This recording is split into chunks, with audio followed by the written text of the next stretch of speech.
Welcome to Anne Arundel Dermatology's Healthy Skin Podcast. Today we are talking to Dr. Zetta Fayos from our brand new Fairfax location, and we are discussing how you should change your skincare routine as fall and winter set in. Dr. Fayos, thank you so much for joining us. No problem, my pleasure. Now, before we get to our fall and winter skincare topic here, I wanted to just give you a bit of an opportunity to introduce yourself, as you're one of the two physicians at our brand new Fairfax office. So where are you from? What inspired you to become a dermatologist? Yeah, so I grew up in Syracuse, New York, lived there until I was 17, then went off to school at Rhodes College down in Memphis, and I majored in neuroscience and a minor in physics there. And then straight from that, I went to medical school at Boston University and spent a great 4 years at BU and Boston Medical Center and learned a ton there. And then originally I actually went into neurology. So I was at WashU in St. Louis for 2 years. And once I was in the thick of it, kind of realized that I really wasn't able to help patients as much as I wanted to, and was that a goal for me, obviously, in medical school.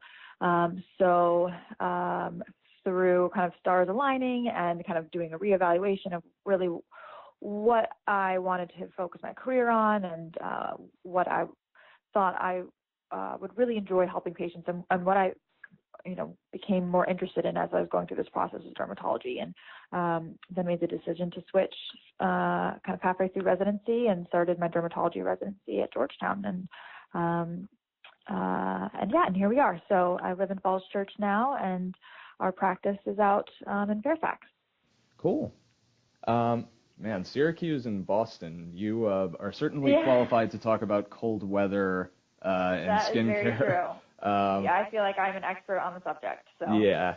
So October is Eczema Awareness Month, and eczema is probably one of the most common cold weather skin issues out there.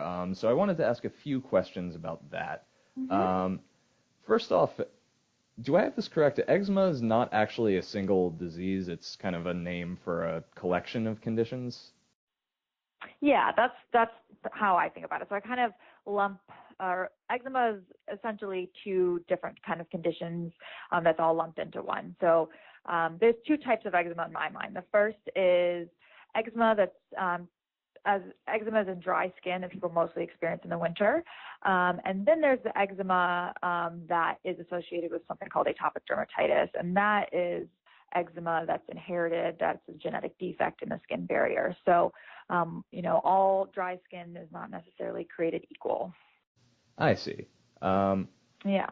But if I'm not mistaken, moisturizers are, kind of the most popular remedy for both types. And I wanted to ask briefly about moisturizer quality. Are some better than others? Are there certain active ingredients that people should be looking for when they're shopping for moisturizers to treat eczema?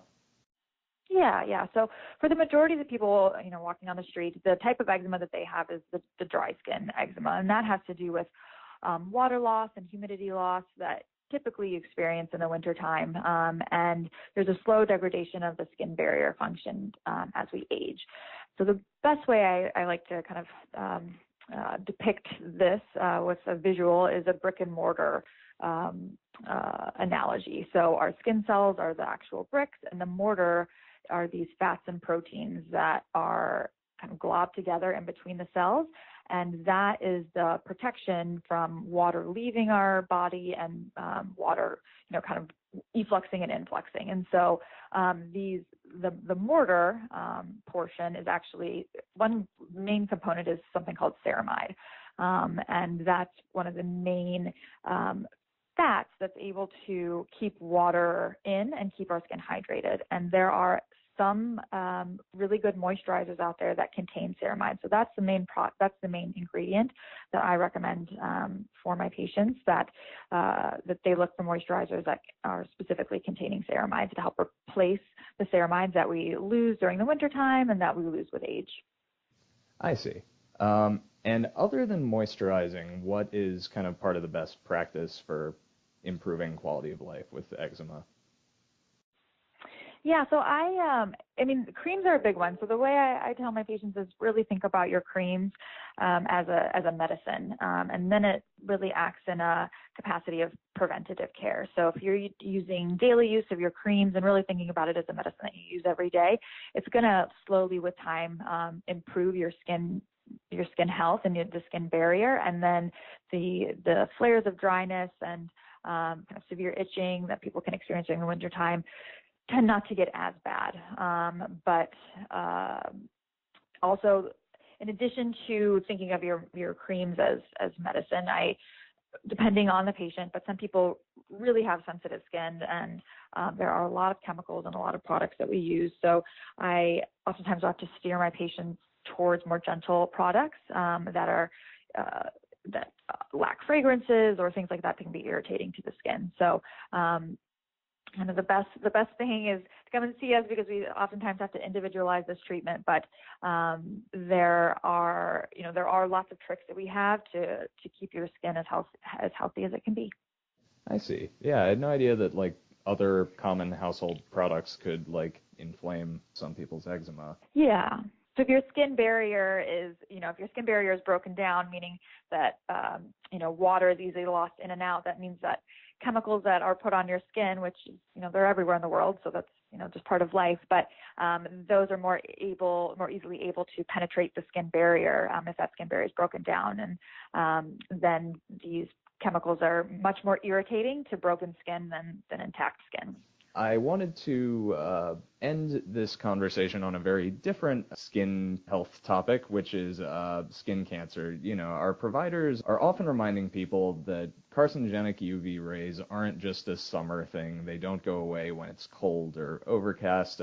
With that in mind, should people be wearing sunblock every day in the fall and winter? Oh, yes. I highly recommend to my patients that they wear sunscreen year-round. So the sun is actually made up of a few different types of UV rays. There's UVC, which it doesn't even reach the ground, and then there's UVB, and that's the big player that causes skin cancer. And then there's UVA, and this is the longest wavelength, and this one goes down to the deeper part of the skin, and this can destroy things like collagen, and is a big player in photoaging. And UVA is anytime that there is light, there is UVA. So it doesn't matter if the days are short and only a few hours long, the UVA is the same. UVA strength is the same as it is in the wintertime. The UVB, that is what people think of as causing burning and tanning and some cancers down the line.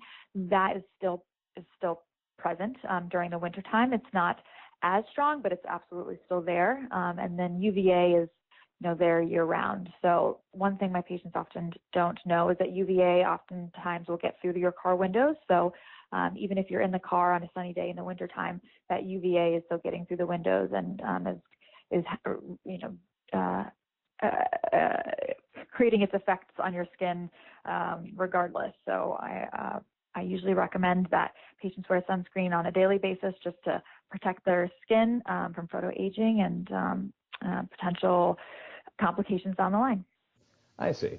And are there any particular fall or winter activities that are especially damaging from a sun damage perspective if you're not wearing sunblock, like skiing or working in snow? Isn't there a whole thing about snow reflecting?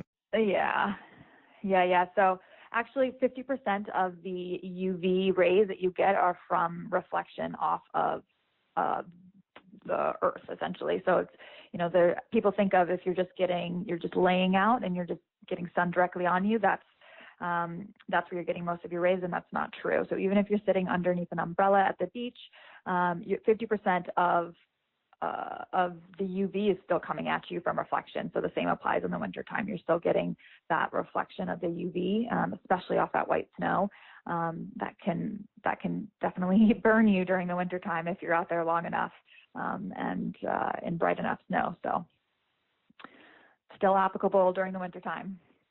I see. Well, cool. Listeners, if you'd like to schedule an appointment with Dr. Fayos and you're in the Northern Virginia, Fairfax kind of area, you can click the link at the bottom of this article. Dr. Fayos, thank you so much for joining us. It's my pleasure. Thanks so much for having me. All right, and listeners, tune in to the next episode of the Healthy Skin Podcast.